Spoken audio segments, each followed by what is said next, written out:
and they do reflect about oftentimes what's happening in your life. And they are wonderful examples and wonderful moments to help us to live and to grow and to be who we need to be. Hello, everyone, and welcome to Soulfully Speaking. I'm your host, teacher, and guide, Brian Bachand, and today's conversation is one that every single human being I know certainly can relate to. And we're going to dive into that today, and it's about friendships. And it's about what your friendships reflect about you. And, I'm sure we've all heard that expression, your friends are a reflection of, who you are and what you are. So often friendships can have very blurred lines. So oftentimes people will have friendships that are lifelong, friendships that are for a while, friendships that sometimes go off track, and the unexpected friendship of someone with someone that you never in your wildest ever thought you'd be friends with. Today, we're going to take these few moments that we have together to look at how your friendships are a deep reflection of where you are in life. Because friendships, from a soulful perspective, is about connection.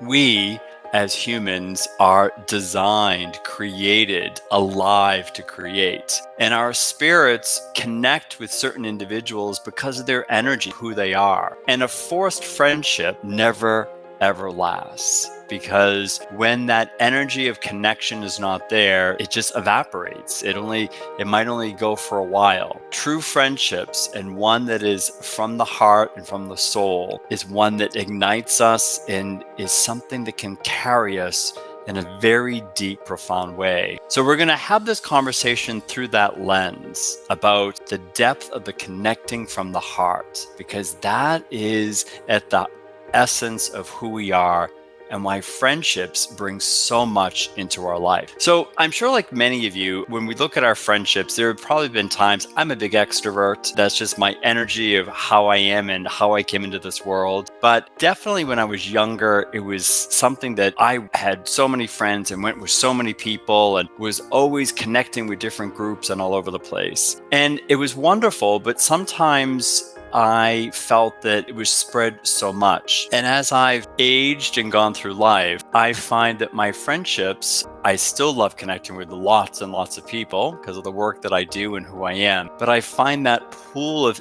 intimacy of friendships has become smaller because of how I've evolved and where I am and how that brings me the joy in my life. So today, one of the things to think about friendships as you're thinking right now, I'm sure just having this conversation, there are certain individuals that come to your mind, whether it's that friend from sports when you were growing up and you're still in touch this day and to this time in your life. Maybe it's someone that you worked with many years ago in your first job, or someone that you met when you were in a certain position and how that friendship has stayed on. Maybe it's a friend of a neighbor that, although they've moved away, you still keep in touch and it's like you never ever lost contact. Or maybe there's some friends or a friend that you were so close to and they kind of just disappeared, or there was a little bit of a fraction, or you made a life decision and they just never kept in touch. Those friendships say something about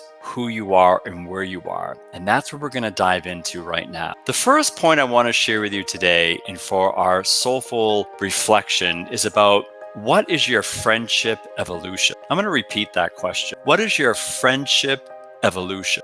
As you go through life, no matter what age we are in life, whether you're listening to this in your teens, your 20s, your 30s, 40s, 50s, 60s, 70s, 80s, or maybe even 100, there is an evolution to our friendships. There is an evolution because as you change, your friendships will also change. So I want to give you a concrete example. We all lived through the pandemic a couple of years ago. And like so many individuals, we all of a sudden found ourselves at home, connecting with people through Zoom in the normal ways that would have seen people before, going out to dinner, having drinks with them, socializing, playing sports with them, whatever it was, changed. And there were many friendships that, because of the pandemic, friendships changed. There are certain individuals that were in your life before the pandemic or during the pandemic that have just quieted and gone separately. Maybe there were some friendships that you realized that, wow, like I enjoyed hanging out with them a while ago, but they're not people I feel inclined to go with now. Or maybe you have connected with some of those individuals and then you realize, gosh, we're kind of different. Not that anything is bad or wrong. My interests have changed, what I want to do. I certainly had that experience with a few individuals. Some that I just didn't hear from, some that when we connected, I just felt it was a very different place. As you evolve, as you take on different life experiences, as you continue to do your own growth and live your life, oftentimes your friendships will evolve. And it's important to realize that it doesn't mean that it's something bad or you've done something wrong, but there are certain friendships that will not align with your energy and where you are now in life. That they were wonderful and they served your time and you grew together, but you're in a very different place now. And that's okay. And I think it's important to realize that if your friends sometimes don't evolve and change, then that is a reflection also of like, wow, am I hanging on to people that I don't need to be part of anymore? Am I just fearful that if I let go of this friend group that I'm going to be lonely? But every time I'm with them, I feel so blah.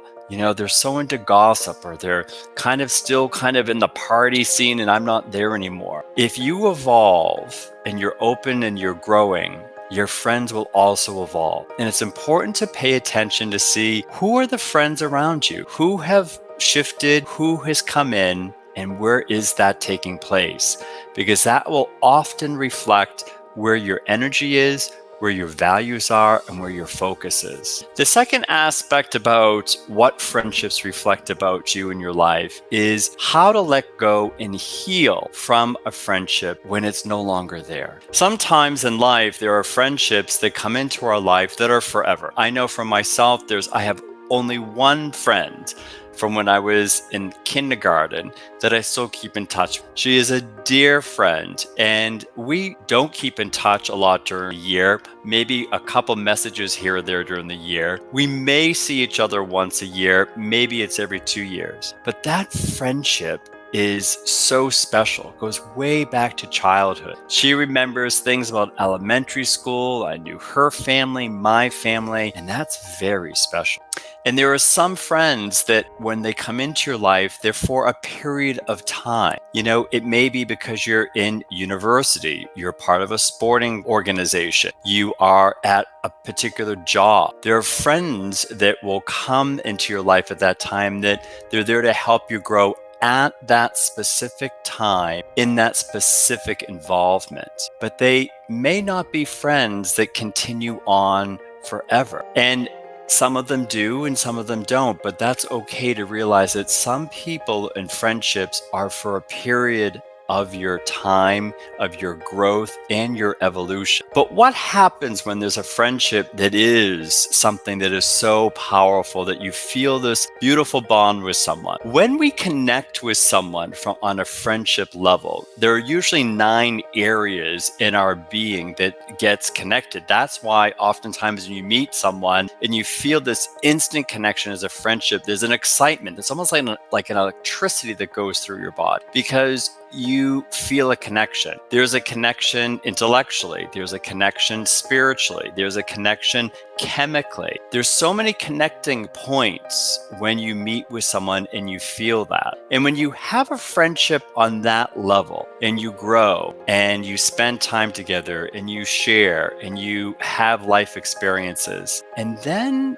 there is a moment of a break, not just a natural one moves away and you lose touch, but there's a break, there's a hurt over a disagreement or the way they handled something. That is not always easy because of that connection, but we can heal and grow from that and evolve forward. And it's very important to ask yourself, is there any old friend that you're still carrying a little grudge or a little disappointment with, or you're feeling upset that they responded a certain way. I certainly know in my life when I made the decision to leave the priesthood and then, go on to start a whole new life and career, there were a couple individuals that I never heard from again, who I was very, very close to. Individuals that wanted to keep me in a certain box in a certain way and wanted me only in a certain way. And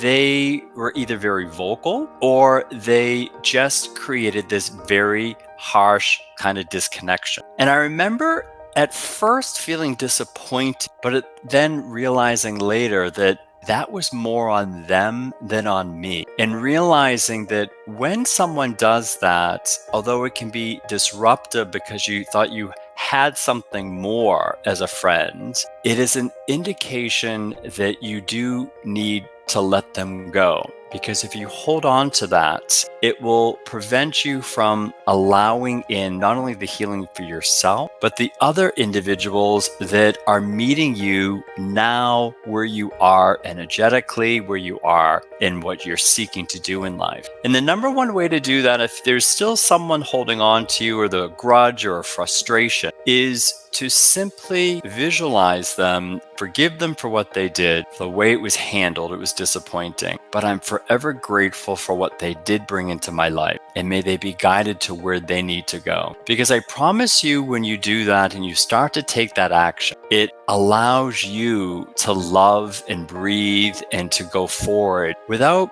ever doubting why they did this or what was there. And it allows you to move forward, which is very important. Because if we keep going through life saying, oh, so-and-so used to be part of this and we did this, that's just bad energy that's going to always bring you down in a sense of not looking forward. Remember, you're evolving and friendships evolve along with you. Finally, the last piece that I want to share with you today is how to be the most loyal friend to others. One of the number one reasons people love some of their friends is because they often will say, they are so loyal. My friends are so loyal. They've been there for me in a moment of tremendous challenge. You hear individuals that will say, when times are tough, you really know who your friends are. And that's so true. Maybe you were in a position and you thought someone at work was your friend, but as soon as you got that promotion or you decided to move on, they were never there to be again. Or maybe there was a challenging moment that you were always there for that individual, listening to them in their time of crisis. And when you had a need and you reached out, they were too busy, or they gave the cold shoulder that, oh, I'll get back to you, and they never respond. So often, loyalty is what truly creates that connection, that love. What a beautiful friend is. But the best way to be the most loyal friend is to be the most loyal friend to yourself first. The most beautiful way to be the most loyal friend is to be a loyal friend to yourself first.